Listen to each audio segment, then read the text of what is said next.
Vamos conhecer agora um algoritmo de aproximação para o problema do escalonamento. No problema do escalonamento de tarefas, nós temos um conjunto de tarefas, cada uma com seu tempo de processamento. Aqui cada tarefa I com seu respectivo tempo de processamento TI. E M máquinas idênticas. Existem diversas versões desse problema, mas nesse caso nós vamos trabalhar com máquinas idênticas, o processamento paralelo ocorrendo entre elas, e a gente quer distribuir essa tarefa nas máquinas. Assim, uma solução viável corresponde a uma partição das tarefas em M conjuntos, são M máquinas, portanto M conjuntos, M1, M2 até MM, de modo que cada tarefa esteja em uma e apenas uma máquina. E a função objetivo corresponde ao makespan, ao que nós chamamos de makespan, que é a carga, ou seja, ao somatório de todas as tarefas alocadas na máquina mais carregada. A carga de uma máquina é a soma dessas tarefas todas, e o makespan é a carga dessa máquina mais carregada, por isso aqui a maximização. E nós queremos encontrar a solução de custo mínimo. Não confundir aqui, tá? É um problema de minimização, a gente quer a solução de custo mínimo. Mas a nossa função objetivo tem um termo maximizar ali dentro dela. A gente não quer, por exemplo, encontrar a média dos tempos de processamento, ou, por exemplo, o total dos tempos de processamento. O valor que vai ser relevante para a gente vai ser a maior das cargas. Agora vejamos o nosso algoritmo. No nosso algoritmo de aproximação, nós vamos utilizar uma ideia gulosa. E a ideia vai ser alocar a tarefa corrente na máquina que tiver a menor carga naquele momento. Por que isso é uma ideia gulosa? Porque ao fazer isso, a gente está penalizando o mínimo possível o nosso makespan, ou seja, penalizando o mínimo possível a maior das cargas, já que eu estou alocando essa nova tarefa, que vai aumentar a carga de alguma máquina, na máquina que tem mais espaço de sobra, digamos assim, a máquina que está menos carregada naquele ponto.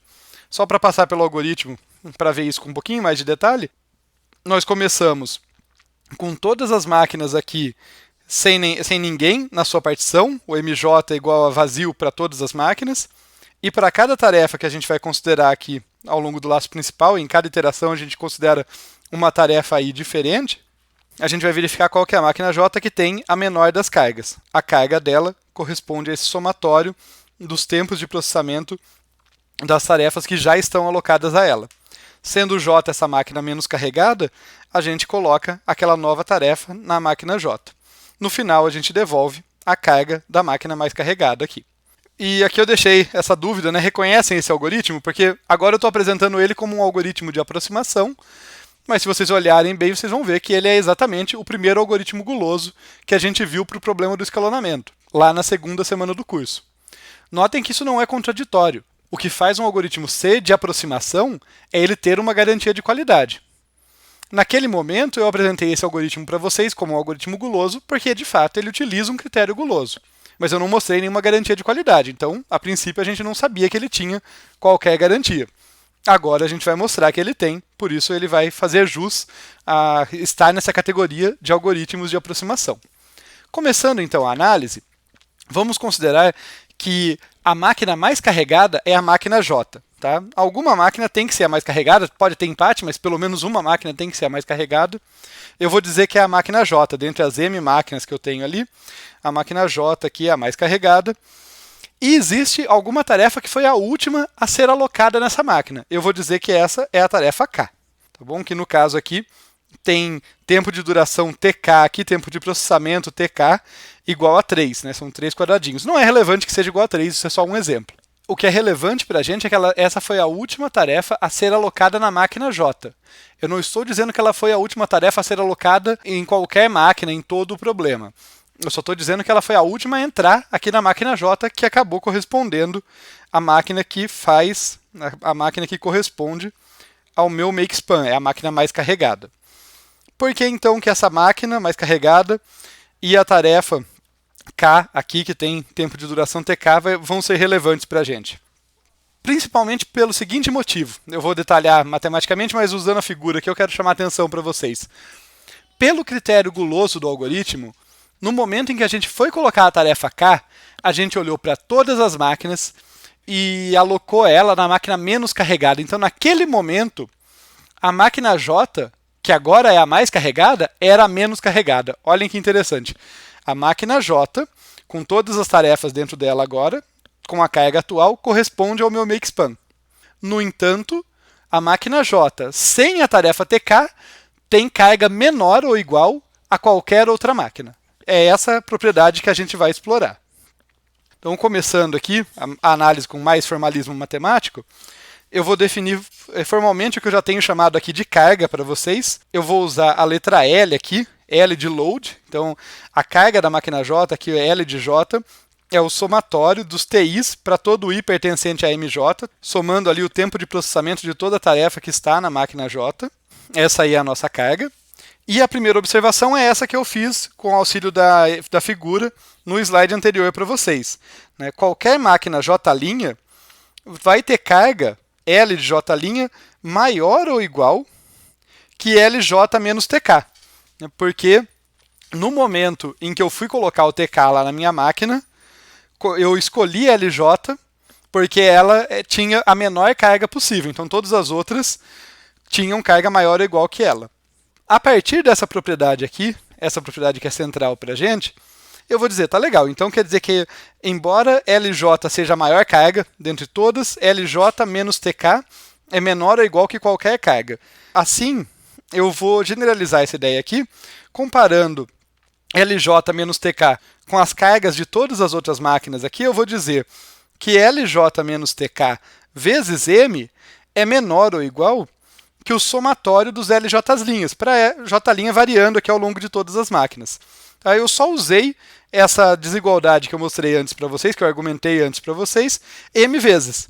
Esse somatório aqui tem M partes, por isso que apareceu esse M multiplicando. Então, LJ menos TK é menor ou igual que 1 LJ' em particular, como nesse somatório tem M J' diferentes, então isso aqui é verdade. LJ menos TK vezes M é menor ou igual que esse somatório inteiro aí. Acontece que todas as nossas tarefas estão alocadas em alguma máquina, e nunca em duas, exatamente em uma máquina. Então, quando eu somo as cargas de todas as máquinas aqui, eu estou somando o tempo de processamento de todas as tarefas, que é exatamente esse último termo aqui. Aqui eu estava somando por máquina, mas aqui eu estou somando simplesmente ao longo de todas as tarefas. É a mesma coisa. Então, eu tenho essa desigualdade. LJ menos TK vezes M é menor ou igual que a soma de todos os tempos de processamento. Dividindo tudo por M, a gente vai ter a seguinte desigualdade. LJ menos TK é menor ou igual que o somatório dos tempos de processamento de todo mundo, de todas as tarefas, dividido por M. Até aí, isso é só álgebra. O que isso significa para a gente? Por que isso é relevante? Porque quando eu pego a soma do tempo de processamento de todo mundo, de todas as tarefas, e divido por M, o valor que eu vou obter é o makespan que eu teria se as minhas tarefas fossem fracionárias. Se eu pudesse dividi-las liquidamente, digamos assim, se eu pudesse desrespeitar a integralidade das minhas tarefas e colocar exatamente a mesma quantidade por cada máquina. Eu peguei o total, esse total aqui, e dividi por M. Coloquei exatamente a mesma quantidade em todas as máquinas. Não dá para ter um makespan menor do que isso. Não dá para conseguir minimizar a maior das cargas de modo mais satisfatório do que esse, colocando exatamente a mesma carga em todo mundo. Portanto, fazer isso aqui, o somatório das tarefas dividido por M, é exatamente o nosso ótimo fracionário. E o ótimo fracionário é menor ou igual que o ótimo inteiro, porque o ótimo inteiro tem que respeitar exatamente as mesmas restrições ali do problema, com um adendo. Ele também tem que respeitar a integralidade dos itens, então talvez ele não consiga distribuir tão bem assim. Talvez a gente consiga encaixar os itens muito bem e consiga até distribuir desse jeito. Talvez não, vai depender de cada instância. Mas certamente o ótimo inteiro não pode ser melhor do que o fracionário, porque o fracionário consegue colocar totalmente homogêneo, ali, totalmente balanceado as nossas tarefas. Então a gente chegou nessa desigualdade super importante aqui, que diz que a carga que a máquina J tinha antes da tarefa K ser alocada nela, é isso que significa LJ menos TK, é menor ou igual que o ótimo. Olha aí que legal, eu estou conseguindo comparar com o ótimo. Comparar com um ótimo que eu não sei calcular em tempo polinomial. Não sei calcular, mas sei comparar com ele. E agora a gente vai para os finalmente. Então, de posse dessa desigualdade aqui, a gente vai lembrar que o makespan do escalonaprox, o valor da solução do escalonaprox, corresponde à carga da máquina J, esse é meu makespan, porque quando a gente começou essa análise, a gente supôs que a máquina J era mais carregada. Aqui só um truque algébrico, eu vou subtrair e somar o TK na próxima linha, então a igualdade vale, LJ menos TK mais TK vai dar na mesma. Por que eu fiz esse truque algébrico? Porque daí eu fiz aparecer exatamente o termo LJ menos TK, que eu sei limitar. Eu sei dizer que esse cara é menor ou igual que o APT de I. Então eu tenho aqui que esse valor todo é menor ou igual que o APT de I mais TK, mais o comprimento da tarefa TK. O que eu tenho nesse momento, então? O que a minha desigualdade está dizendo aqui, nesse ponto? Ela está dizendo que o meu makespan é menor ou igual que o ótimo, mais o tempo de processamento do item K, que foi o último item alocado na máquina J, que é a minha máquina mais carregada. E daí, eu posso lembrar vocês que justamente por ser um problema inteiro, por não ser um problema fracionário, eu nunca posso quebrar um item em várias máquinas. O item TK, em particular, mas isso que eu vou dizer é verdade para qualquer dos itens, vai ter que ser alocado inteiro em uma máquina. Então, o ótimo não pode ser menor do que o tempo de processamento de um item qualquer. Em particular, não pode ser menor do que o tempo de processamento do TK, porque mesmo o ótimo não tem esse poder, o ótimo inteiro. Ele vai ter que alocar esse cara lá, então pelo menos esse tempo de processamento ele vai ter que pagar. Esse makespan ele vai ter. O makespan dele vai ser maior ou igual que o tempo de processamento de cada item. Portanto, o TK é menor ou igual que o APT de I, é isso que justifica esse passo aqui. E daí nós temos que o escalonaprox é menor ou igual que o APT de I mais o APT de I, ou seja, ele é menor ou igual que 2 vezes o APT de I.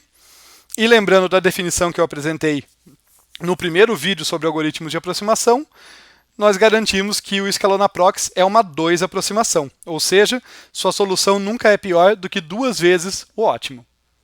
Para finalizar, eu vou deixar um quiz aqui para vocês. Não é o quiz mais elegante que eu já fiz, tá? Mas eu vou tentar dar uma semântica nele para vocês.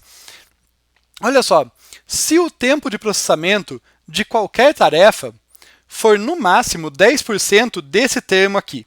O que é esse termo aqui? É o total de tempo de processamento dos itens dividido por máquina. O que eu estou dizendo aqui é, se nenhum item for muito grande, e por não ser muito grande eu quero dizer, ele é no máximo 10% do total de tempo de processamento dividido pelo número de máquinas. Você consegue melhorar a garantia obtida? Fica aí para vocês pensarem.